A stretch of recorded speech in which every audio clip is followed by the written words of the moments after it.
यदि आप सूरज की तरह चमकना चाहते हैं तो पहले सूरज की तरह जलना पड़ेगा। ये शब्द हैं हिंदुस्तान के उस महान वैज्ञानिक के जिसने अपनी तपस्या से भारत को दुनिया के मुट्ठी भर परमाणु संपन्न देशों के कतार में लाके खड़ा कर दिया।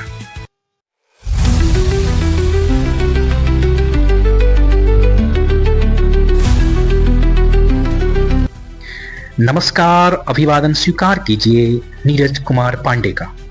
आज एक बार फिर से उपस्थित हैं एक ऐसे महान व्यक्तित्व की कहानी के साथ जिसने अपनी हर भूमिका में उत्कृष्टता प्राप्त की, चाहे वो एक वैज्ञानिक के रूप में हो, एक राष्ट्रपति के रूप में या फिर एक शिक्षक के रूप में।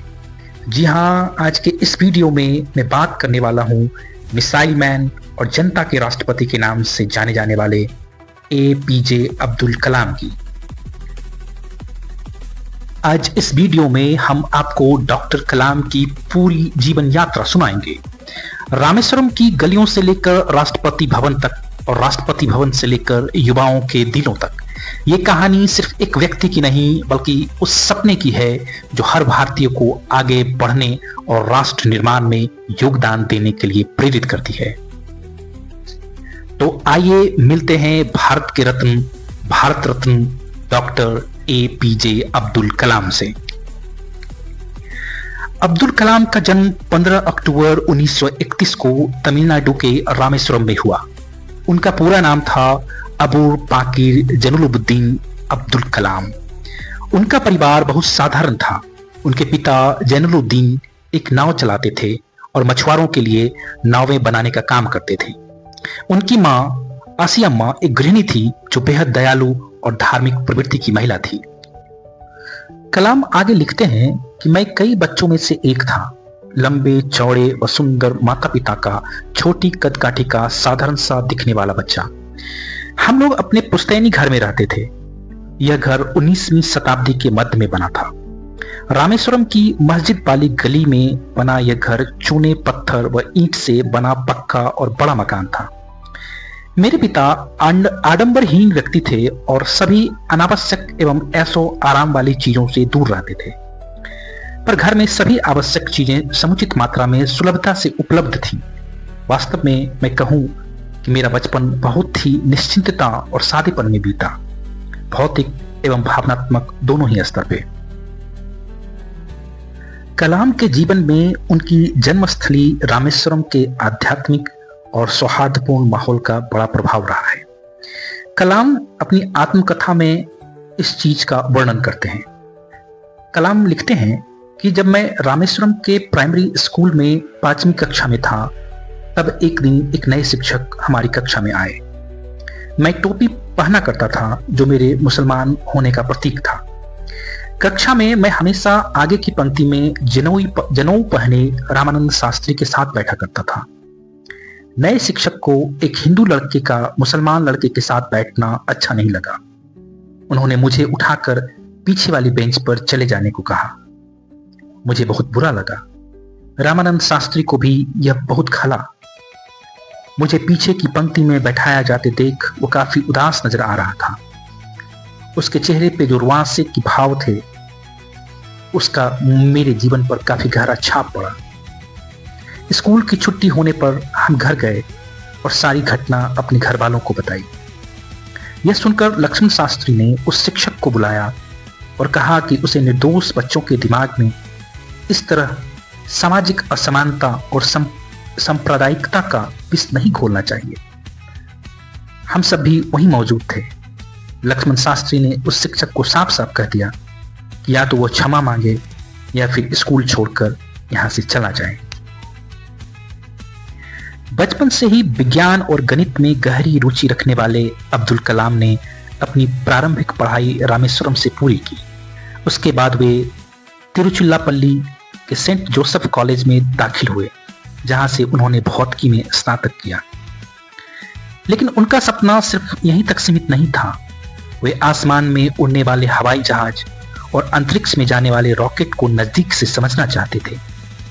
इसी सपने ने उन्हें चेन्नई के मशहूर मद्रास इंस्टीट्यूट ऑफ टेक्नोलॉजी यानी MIT तक पहुंचाया।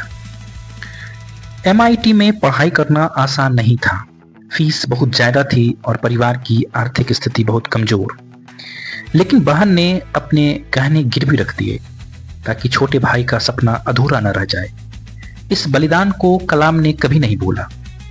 वे कहा करते थे, मेरी बहन ने मुझे पढ़ने का अवसर दिया और मैं अपने जीवन भर उसके ऋण को चुकाने की कोशिश करता रहा। MIT में पढ़ाई के दौरान उन्हें एक प्रोजेक्ट मिला, एक छोटा विमान डिजाइन करने का। यह प्रोजेक्ट उनकी जिंदगी का टर्निंग पॉइंट था। उन्होंने अपने टीम के साथ दिन रात मेहनत की और प्रोजेक्ट को शानदार ढंग से पूरा किया।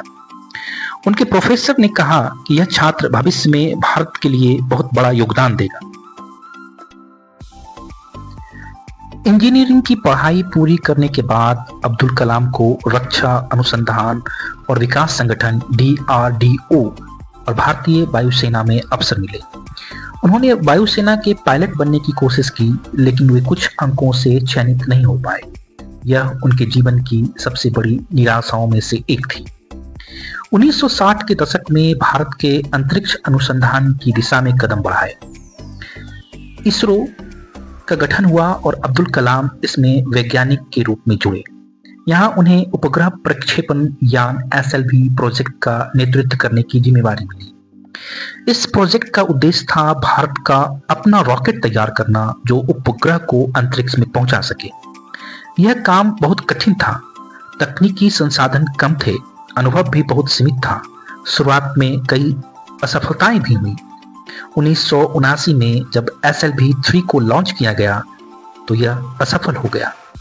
पूरा देश निराश हो गया। लेकिन उस समय इसरो के अध्यक्ष प्रोफेसर सतीश धवन ने सारी जिम्मेदारी खुद ले ली और कहा, आज की असफलता मेरी है, लेकिन कल की सफलता तुम्हारी होगी। एक साल बाद 18 जुलाई 1980 को वही SLV-3 सफलतापूर्वक रोहिणी सैटेलाइट को अंतरिक्ष में ले गया। यह भारत की ऐतिहासिक उपलब्धि थी और इसके पीछे सबसे बड़ी भूमिका निभाई थी अब्दुल कलाम ने। इस सफलता के बाद भारत ने अंतरिक्ष क्लब में अपनी जगह बना ली। कलाम ने कहा, उस दिन मैंने महसूस किया कि कठिनाइयां सिर्फ हमें मजबूत बनाने के लिए आती है। इसरो में काम करते हुए उन्होंने सिर्फ रॉकेट ही नहीं बल्कि एक पूरी टीम तैयार की, जिसने आगे चलकर भारत को अंतरिक्ष शक्ति बनाने में योगदान किया। 1982 में अब्दुल कलाम को DRDO में बुलाया गया। यहां से उनकी नई यात्रा शुरू हुई। उनका सबसे बड़ा योगदान था integrated guided missile development programme यानी IGMDP। इस प्रोग्राम के तहत भारत ने अपनी मिसाइलें तैयार करनी शुरू की।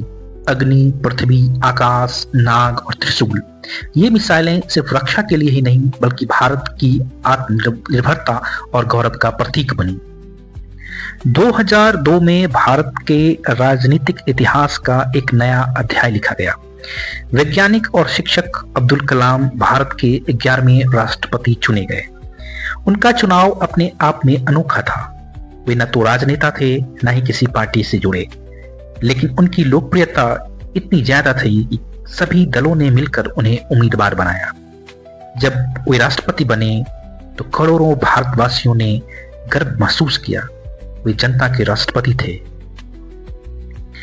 राष्ट्रपति भवन पहुंचकर भी उन्होंने अपनी सादगी नहीं छोड़ी। जहां पिछले राष्ट्रपति आलीशान जीवन जीते थे, वहीं कलाम अपने कमरे में किताबों और बच्चों से घिरे रहते। उनका कहना था, मैं सबसे पहले शिक्षक हूं, राष्ट्रपति बाद में। उन्होंने अपने कार्यकाल में हजारों बच्चों से मुलाकात की। स्कूल और कॉलेजों में जाते और छात्रों से कहते, तुम्हें सपने देखने का हक है। अगर सपने सच्चे और ईमानदार हों तो उन्हें पूरा करने से तुम्हें कोई नहीं रोक सकता। राष्ट्रपति के रूप में उनके कार्यकाल के दौरान कोई बड़ा विवाद नहीं हुआ। वे हर वर्ग, हर धर्म और हर विचारधारा के लोगों के लिए एक लोकप्रिय नेता थे। 2007 में उनका कार्यकाल पूरा हुआ।